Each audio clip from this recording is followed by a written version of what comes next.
Hey everybody, I have my Yokomo SD9 Sport in front of me.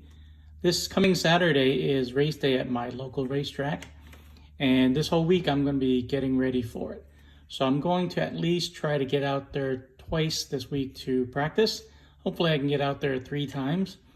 And I'm going to try to go out there this afternoon, and the first thing I'm going to do is address the problem of this car sliding on turns.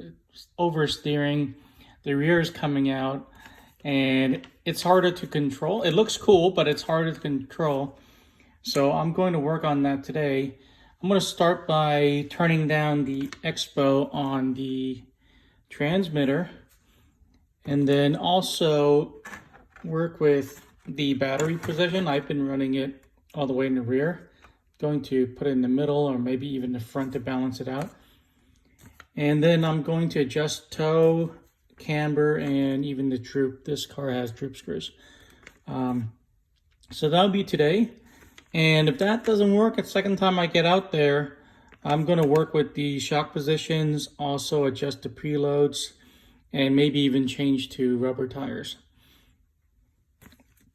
There's one last thing I can do, but I really don't want to do it, and that is to rebuild the shocks with different oil weights and different springs. But I really don't want to do that. I want to wait until the second race before I make some big changes to the car. I really want to race it out of the box the first time, but I also don't want to be sliding around.